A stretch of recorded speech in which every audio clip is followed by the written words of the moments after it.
आज हम शुरू करेंगे संस्थाओं का कामकाज का पार्ट 3।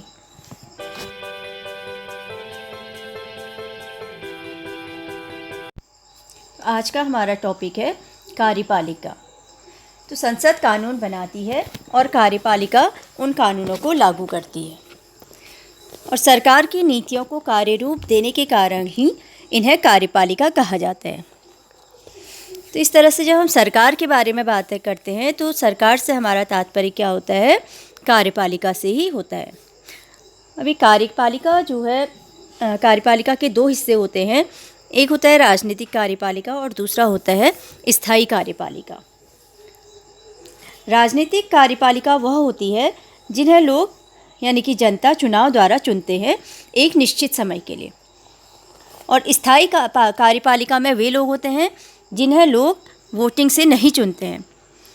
इसमें बहुत सारे एग्ज़ाम के थ्रू इनका अपॉइंटमेंट होता है और जब एक बार इनका अपॉइंटमेंट हो जाता है तो ये बहुत लंबे समय तक यानी कि रिटायरमेंट तक अपने पद पर रहते हैं।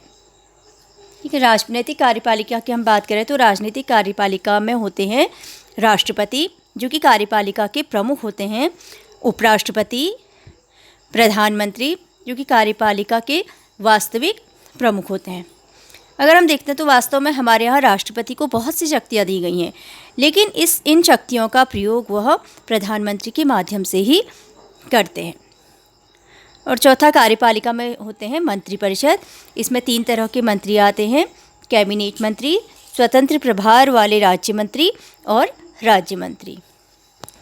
और स्थायी कार्यपालिका में आते हैं नौकरशाह जिन्हें हम IAS IPS कहते हैं, प्रशासनिक अधिकारी या सिविल सर्वेंट कहते हैं।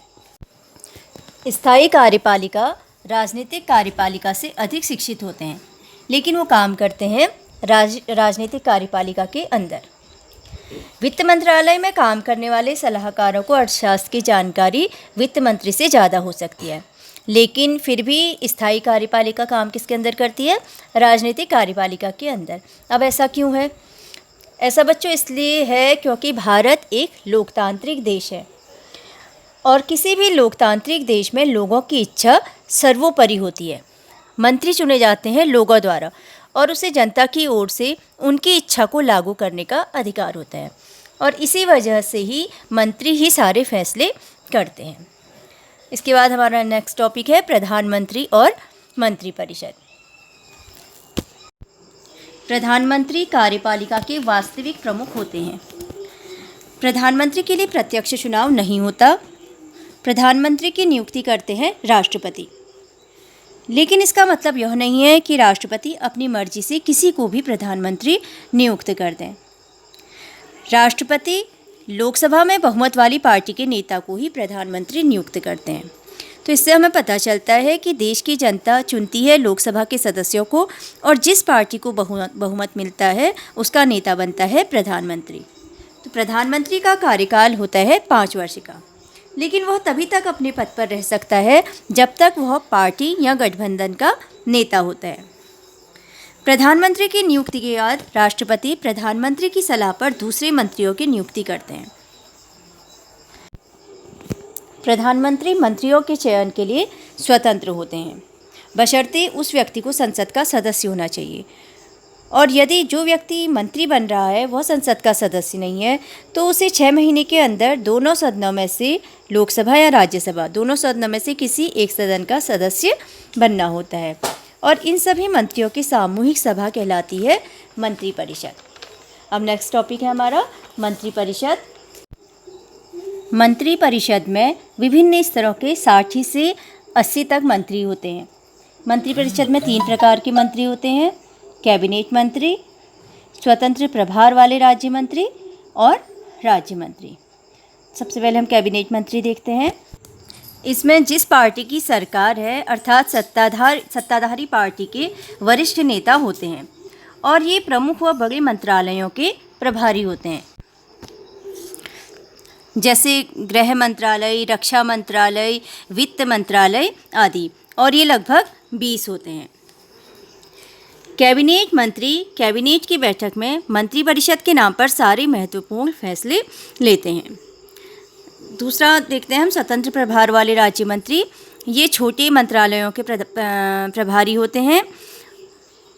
ये उन्हें स्वतंत्र रूप से हैंडल करते हैं, जैसे पर्यटन मंत्रालय, ऊर्जा मंत्रालय, श्रम एवं रोजगार मंत्रालय। और इसमें कैबिनेट मंत्री का किसी भी तरह की कोई दखलंदाजी नहीं होती। इस तरह के मंत्री कैबिनेट की बैठक में तभी जाते हैं जब उन्हें वहाँ से निमंत्रण दिया जाता है। और जब भी कैबिनेट की बैठक में इनके डिपार्टमेंट से रिलेटेड कुछ भी डिस्कस करना होता है, तब इनको बुलाया जाता है। तीसरे होते हैं राज्य मंत्री। इनका प्रमुख काम होता है कैबिनेट मंत्रियों की सहायता करना।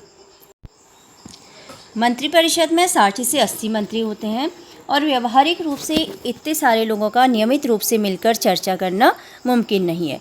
इसलिए सारे महत्वपूर्ण निर्णय कैबिनेट की बैठक में लिए जाते हैं। कैबिनेट एक टीम के रूप में काम करता है। टीम के रूप में कैबिनेट की मदद के लिए होते हैं कैबिनेट सचिवालय, जिसमें वरिष्ठ नौकरशाह यानी कि प्रशासनिक अधिकारी होते हैं। और इन प्रशासनिक अधिकारियों का मुख्य कार्य होता है कैबिनेट मंत्रियों के काम करने में उनकी सहायता करना। इसके बाद हम देखते हैं प्रधानमंत्री के अधिकार। प्रधानमंत्री सरकार में प्रमुख होते हैं, इसलिए प्रधानमंत्री के व्यापक अधिकार होते हैं। प्रधानमंत्री कैबिनेट की बैठकों की अध्यक्षता करते हैं। प्रधानमंत्री विभिन्न विभागों के बीच समन्वय का काम भी करते हैं। यदि विभागों के बीच कोई विवाद हो तो अंतिम निर्णय प्रधानमंत्री का ही माना जाता है। प्रधानमंत्री विभिन्न विभागों के बीच कार्यों का वितरण करते हैं तथा उनकी सामान्य निगरानी भी रखते हैं। प्रधानमंत्री के पास अधिकार है कि वे किसी भी मंत्री को बर्खास्त कर सकते हैं, यानी कि उन्हें अपने पद से हटा सकते हैं। यहाँ तक कि जब प्रधानमंत्री पद छोड़ते हैं तो पूरे मंत्रिमंडल को इस्तीफा देना पड़ता है। इस प्रकार संसदीय सरकार में प्रधानमंत्री के अधिकार इतने अधिक होते हैं कि संसदीय लोकतंत्र को सरकार का प्रधानमंत्री रूप भी कहा जाता है। लेकिन गठबंधन सरकार में प्रधानमंत्री के अधिकार कुछ हद तक सीमित हो जाते हैं। ठीक है, गठबंधन सरकार यानी कि जब एक से अधिक पार्टी जो है सत्ता में होती है। गठबंधन सरकार में प्रधानमंत्री अपनी मर्जी से फैसले नहीं कर सकती, क्योंकि उसे दूसरी पार्टी के नेताओं से भी राय लेनी पड़ती है। अब नेक्स्ट हम देखते हैं राष्ट्रपति। प्रधानमंत्री सरकार का प्रमुख होता है और राष्ट्रपति होता है राष्ट्र का प्रमुख यानी कि राष्ट्राध्यक्ष। राष्ट्रपति देश के सभी राजनीतिक संस्थाओं के काम की निगरानी रखते हैं कि सब कुछ सही ढंग से हो रहा है या नहीं हो रहा है।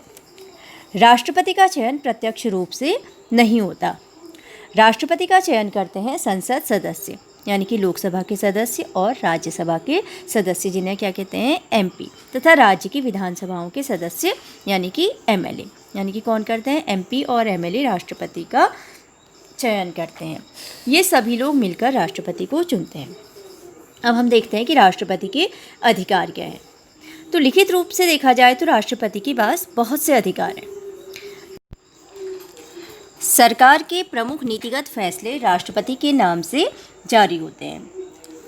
जो सभी प्रमुख नियुक्तियां जो है वो राष्ट्रपति ही करते हैं, जैसे भारत के मुख्य न्यायाधीश, सर्वोच्च न्यायालय व उच्च न्यायालयों के न्यायाधीश, राज्यपाल, चुनाव आयुक्त तथा दूसरे देशों में राजदूत आदि।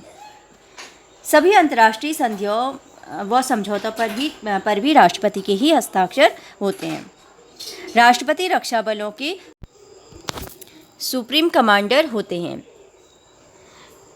कोई भी विधेयक यानी कि बिल जो संसद ने पास कर दिया है वो राष्ट्रपति की मंजूरी के बाद ही कानून बनता है। जैसे कि अभी हाल ही में आप लोगों ने देखा जो कृषि विधेयक है, पहले लोकसभा में पारित हुआ, फिर उसके बाद राज्यसभा में पारित हुआ, उसके बाद जब राष्ट्रपति ने उसको मंजूरी दी उसके बाद ही वह कानून बना। लेकिन राष्ट्रपति इन अधिकारों का इस्तेमाल मंत्रिपरिषद की सलाह पर ही करता है। इन सभी अधिकारों में राष्ट्रपति के केवल हस्ताक्षर होते हैं, निर्णय किसी और का होता है। जैसे कि सभी मंत्रियों की नियुक्ति राष्ट्रपति करते हैं, लेकिन किसकी सलाह पर, प्रधानमंत्री की सलाह पर। जो बिल संसद पास करके राष्ट्रपति के पास भेजती है, राष्ट्रपति के पास यह अधिकार नहीं कि वह उसे रिजेक्ट करे। उन्हें उसमें हस्ताक्षर करना होगा या फिर उसे संसद में वापस भेजना होगा ताकि संसद उस पर दोबारा विचार करे। तो इससे हमें पता चलता है कि राष्ट्रपति के पास किसी भी तरह का निर्णय लेने का अधिकार नहीं है। वो अपनी राय केवल सरकार के पास रख सकते हैं।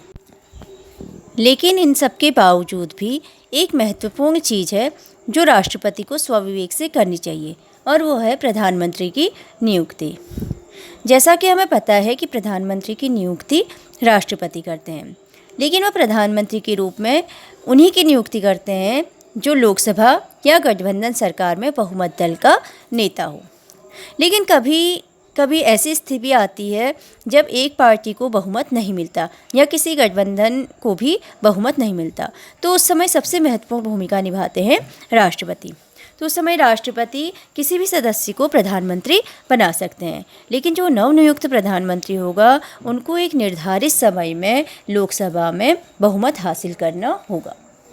ठीक है, यहाँ पर हमारा कार्यपालिका कंप्लीट होता है। इसके बाद नेक्स्ट हम पढ़ेंगे न्यायपालिका, उसको हम अगले वीडियो में पढ़ेंगे।